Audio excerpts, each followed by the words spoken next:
Oras sa Miss Thea. Ganap ng alas 4:42 ng hapon. At bago ang ating mga reports, standby Milky Rigunan, Raymond at Paas, Leta Narciso Edniel Parosa, Noche Cacas. Nasa ating linya si Miss Arnalde Caramol ng Imus, Cavite. Paano mga tawag kay Miss Arnalde? Ayan.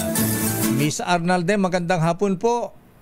Magandang hapon po, Sir Deo. Ayan, at saka si Miss Thea. Magandang hapon po. Anong palayo nyo, ate? Anong tawag po sa inyo? Arnie? Arnie na lang po. Oh, very good ako lang. Arnie Tebes. Ayan. Yan, parang gano'n. Parang gano'n. Ayan, ikaw ba, ate Arnie, nagmamaneho pala? Anong sasakyan mo ang dinikitan po ng DCRC sticker? Anong tawag po sa inyo? Arnie? Yes. Yung pong aming maliit na sasakyan. Maliit na Land Cruiser. Opo, ayan. Mini Cruiser. O kaya Cadillac. Ayan. Okay, sige ate, hindi ko natatanungin. Ayan. Alam ko nga. Ito, pang pasahero po namin. Tricycle. Pumapasada ka ng tricycle, ate? Ang sipag-sipag. Travis po. Travis. Travis. Isuzu ito. Opo. Ayan, galing mo talaga ate, ang sipag-sipag mo. Dahil ang sipag mo, hindi na sana kita bibigyan ng premyo eh. Kaya lang dahil masipag ka ate, ayan, bibigyan ka pa namin ng premyo kung masasagot mo ito. Ayan. Anong himpilan ng radyo sa Pilipinas ang nag-celebrate ng kanilang 86th birthday noong July 15? DZRH, ang galing. Una sa Pilipinas, una sa Pilipino. Parang nag-audition Para kang reporter, ate. Maraming salamat. Ayan, pwede. Ayan, tanggap ka na ate, ha? Bedroom Boys. Yes. Maraming salamat, ate Arnie Caramol ng Imus, Cavite. Congratulations. At bago ang mga reports, abay... may paalala po ang PAGCOR para po sa pagsugpo ng lumalalang kaso ng illegal na online gaming sa bansa. At para maprotektahan ang mga manlalaro laban dito ay inilunsad ng Philippine Amusement and Gaming Corporation ang tinatawag na PAGCOR Guarantee website. Maaaring i-check ng publiko ang sa nasabing website kung lisensyado at lehitimo ay isang online gaming site bago sila maglaro o kaya ay magbayad. Ayon kay PAGCOR Chairman and CEO Al Tenco, matutulungan nito ang publiko na makaiwas sa panlilinlang habang pinoprotektahan ang kanilang karapatan bilang manlalaro. At para sa karagdagang impormasyon, bisitahin lamang ang kanilang website www.pagcor.ph/pagcorguarantee. At bago ang report ni Manang Milky Rigunan mula sa Kamara, abay batiin ko lang si Mayor Wes Gatchalian. Birthday pala ni Mayor Wes Gatchalian ngayon. Ayan. Happy birthday, Mayor. Ayan, para sa mga constituent ni Mayor Wes Gatchalian sa Valenzuela, ha? Batiin nyo dahil birthday niya ngayon. Ayan. Si Kuyang Luke G. Kane, happy birthday. At si Attorney Freddy Procap Villamor. Oy, Attorney Freddy, birthday mo pala ngayon, ha? At si Noble Manny Castro. Ayan. At happy birthday din sa aking dating girlfriend, si Madam Mirna. Ayan. At si ating Christine Go. At kanyang kambal na si Warren Christian at Walter Robin Go. Pagbati mo na Kuyang Robin Go. At happy birthday din kay Kuyang Marlon Bagara, Director Bobby Esquivel, Kuyang Benito Tan, Steph Sano at very worshipful Ryan Villafranca ng Intramuros Lads. At congratulations sa mga top alumni ng University of the Philippines. Ang Alumni Association ay magbibigyan ng award sa kanilang top outstanding alumni na pinangungunahan ni Executive Secretary Lucas Bersamin. Number 2, Justice Joseph Lopez ng Supreme Court. Number 3, si Justice Secretary Jesus Crispin Boying Remulla. Number 4, Roberto Alingog. Number 5, Benjamin Austria at si Rodi C. Ayan. Congratulations sa mga awardees ng UP Alumni Association. At eto na ang mga report sa pagharap ng kaso laban sa 15 contractors na na-corner sa mga floor control projects, pinakamalalaking project. Hamon daw sa Malacanang. Sino may sabi yan manang Milky? Talagang hamon, ha? Ayan. At yan ay inaabangan ng bayan. May makasuhan kaya? May maparusahan? May makulong kaya? Arrest number 12, Milky Regunan, please come in. Milky. Lakay, may makakasuhan ba? Tanong ito ni Representative Antonio Tino ng Teachers Party List matapos ibulgar ni Pangulong Bongbong Marcos na 15 contractors umano ang nakuha ng halos karamihan ng mga flood control projects ng Department of Public Works and Highways sa buong bansa. Ang kay Tino, kulang pa ang detalye pero ang mahalaga, dapat ay masampulan dahil may hindi sapat na ibinorgal lamang ni Pangulong Bongbong Marcos kung sino-sino ang 15 contractors na pinapaboran sa bilyones na pondo sa ilalim ng flood control programs. Sabi ni Tino, malaking hamon kung makakasuha naman ito. Lalo na kung ang masangkot ay ilang mambabatas, matataas na opisyal ng gobyerno at malalaking mga kontraktor. Narito si Teachers Party List Representative Antonio Tino. Meron bang makakasuhan? Diba? Mapapanagot ba whether legislator, whether opisyal ng Malacanang or contractor? No? So, isa pang tanong, ano na mangyayari sa flood control sa 2026 budget? No, kasi isa na sa pinakamalaking program or item sa budget ng DPWH yan. Magpapatuloy ba ito? No, so, ayun. Let's wait and see kung merong kahinatnan nito. Samantala, sinabi ni Tino, mahalagang matalakay kung ano ang gagawin sa 2026 budget ng DPWH. Anya, malaking bahagi ng taunang budget ng DPWH ay nilalaan sa flood control program. Ngayon maraming kwestiyon sa naturang programa dahil sa kabila ng bilyones na pisong pondo, alimak pa rin ang problema sa baha, lalo na noong kasagsagan ng habagat at nagdaang mga bagyo. Ako si Milky Regunan Gulat para sa DCRH. Milky. Sa Pilipinas. Yes, Ray. Wala bang order si Speaker Ferdinand Martin Romualdez na sa mga kongresistang may mga flood control na umamin na kayo? Isoli na lang yung nakubra. Pwede ba isoli? Kunwari hindi namin alam. Magkusa. Wala pa naman ganong direct. Wala pa. Pero ang sabi nga ay nung ilang mga mamabatas ay wait and see. Ayan. It remains to be seen. Ika nga. Yung direktiba ni Pangulong Bongbong Marcos na dapat ay may masampulan dito sa mga nakakopo ng malalaking kontrata sa ilalim naman ng flood control program ng DPWH. Yan ang abangan natin. Maraming salamat, Manang Milky. Magandang hapon na kaya, Thea. Ako si Milky Regunan Nagulat para sa DCRH. Una sa Pilipinas, una sa Pilipino. Sa bagay laki yung parang relo mo noon, sabi natin iwan na lang para Para ano? Soli na lang. Iwan na lang dyan sa labas ng opisina. Pero hindi rin nangyari. Walang aamin dyan. Mga kontraktor nasangkot sa katiwalian sa flood control projects, dapat tiyakin na maparusahan ayon kay Senator Joel Villanueva. Idetalyo ang balita RH28 Raymond Dadpaas. Raymond. Mr. Mayor, umaasa si Senate Majority Floor Leader Joel Villanueva na may maparusahan sa mga kontraktor na sangkot sa mga maanomalyang proyekto sa flood control projects. Ipinatapos pangalanan ni Pangulong Bongbong Marcos ang 15 mga kontraktor na may pinakamalaking flood control project sa bansa.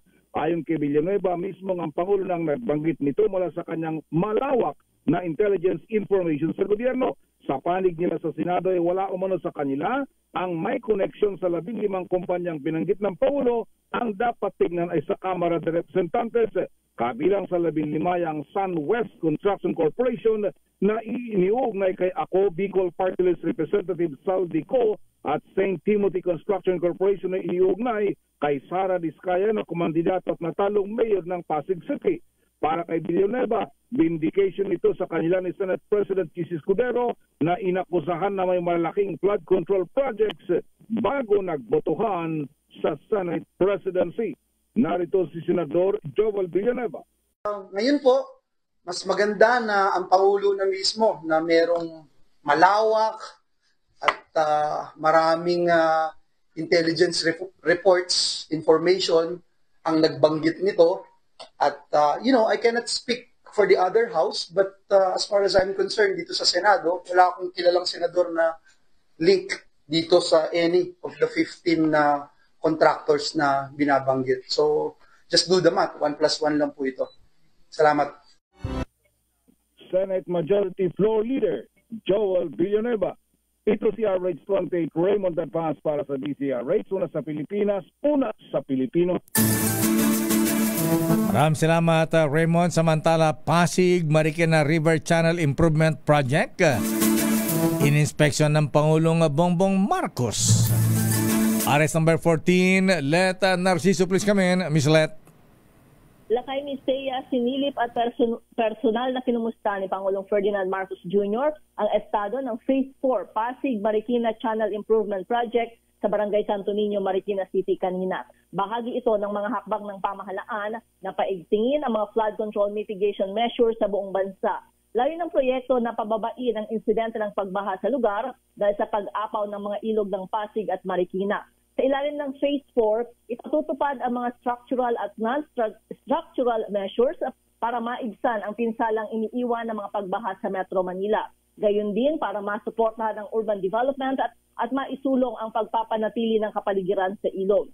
Sa pamagitan ng DPWH, katuwang ang Japan International Cooperation Agency o JICA, isa sa katuparan ang proyekto na kinabibilangan ng pagtatayo ng manggahan control gate structure, mga dike, drainage improvement at konstruksyon ng isang floodgate. Kasama ng Pangulo sa inspeksyon kanina, sina DPWH Secretary Manuel Bonoan, MMDA Chairman Romando Artes at mga opisyal ng Marikina.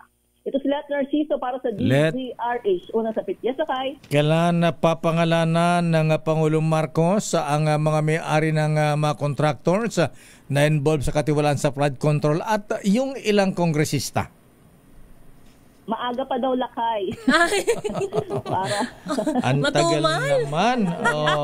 Simula pa lang yung investigasyon. Abay, hinihingi niya yung tulong ng publiko. Abay, 2 weeks na since na Miss Leta.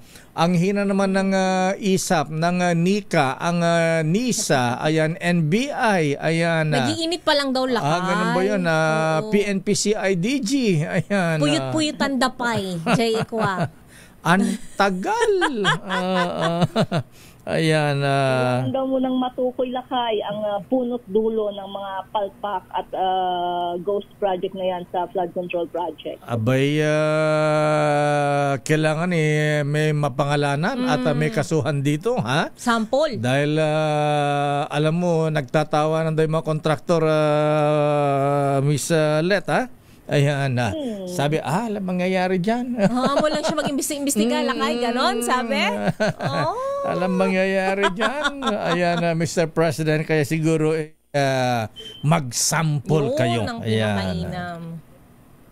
Lakay kasi hindi matatakot yung mga kasuhan kapag walang nakakasuhan. Kaya nga, walang napaparusahan. Ayan, sabi na ating bubit Do binabanggit ng Pangulong Marcos sa kanyang sauna ayun ba dyan? Layan, anong nangyari dyan? Which reminds me, Lakay, di ba yung smuggling ng bawang sibuyas? Ayan, isa pa yan. May nangyari ba doon? Ala rin. Ayan, kaya okay. siguro. Kaya confident din sila.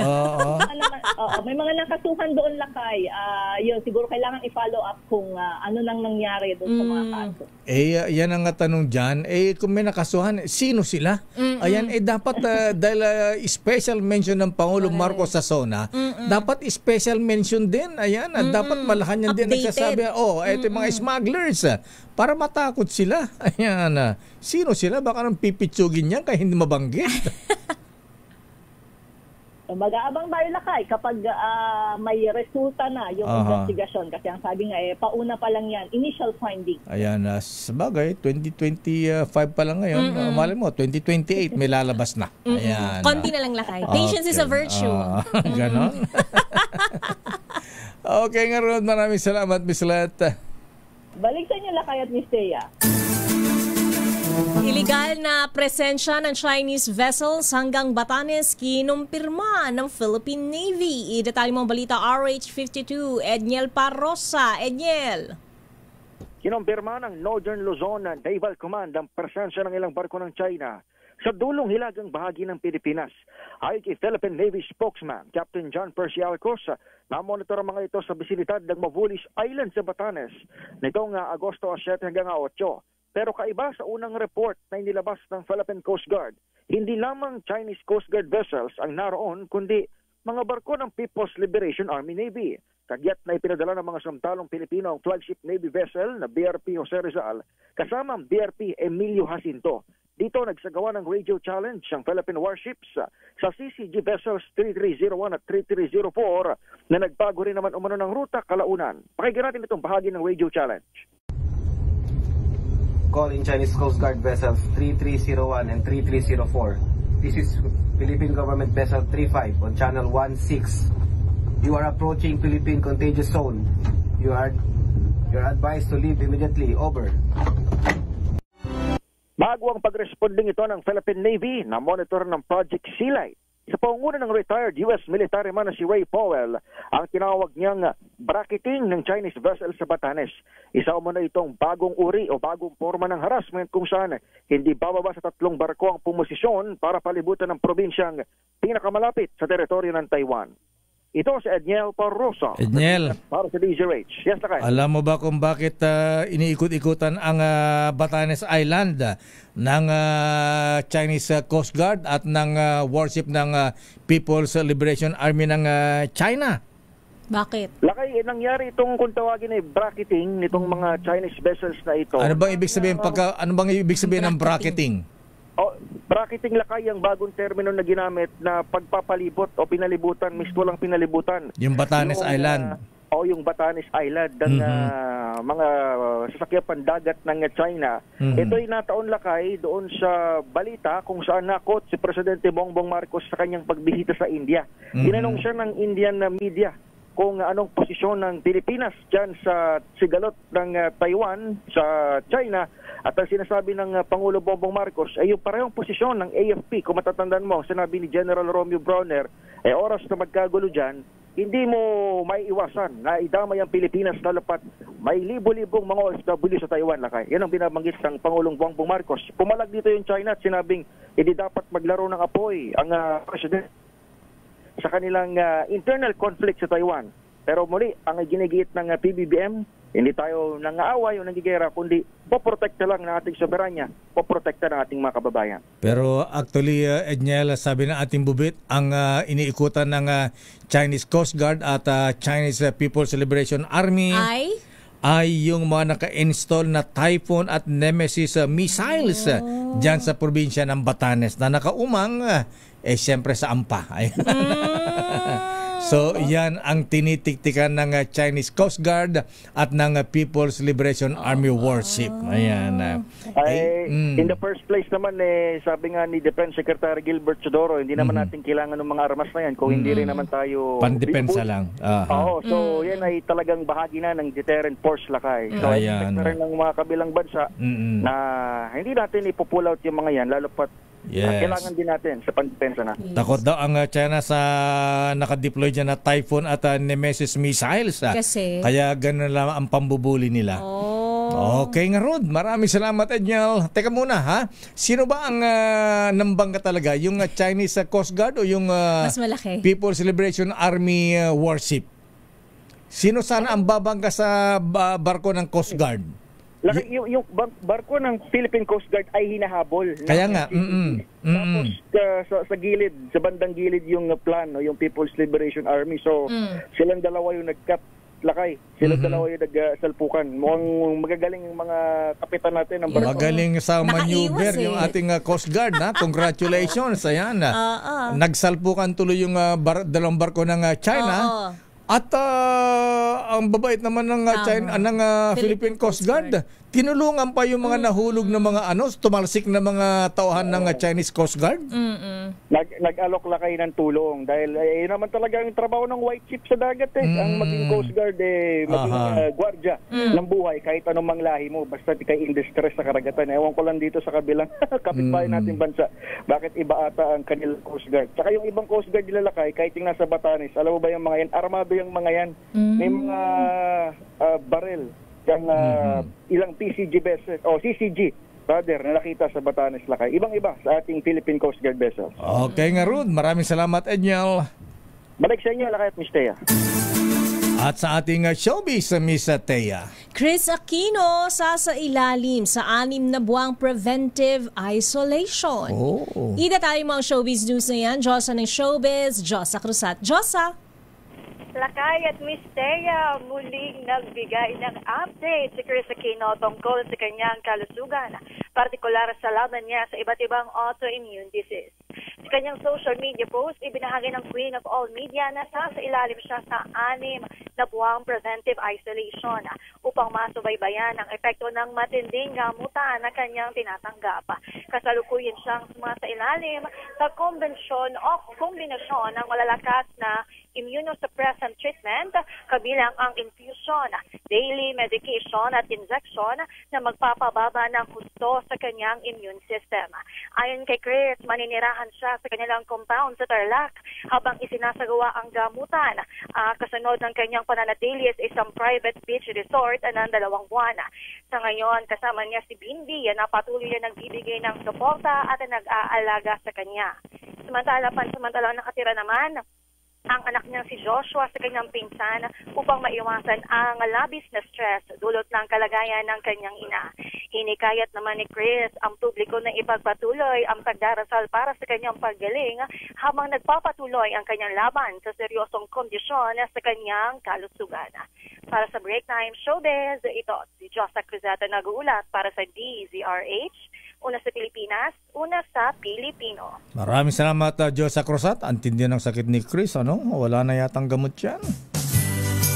Get well soon, Chris.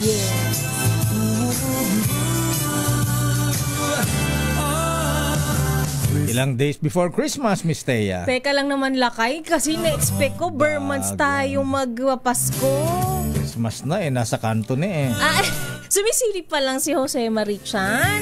Ito na nga, 136 days before Pasko. At yan ang kabahan natin palatuntuan ng Break Time. Ako po si Deo Macalma. Merry Christmas, lakay. Ako naman po, Thea Petro Corpuz. Oras, susunod na balansyadong balita. Oras ganap na alas 5:05. You're gonna love Christmas.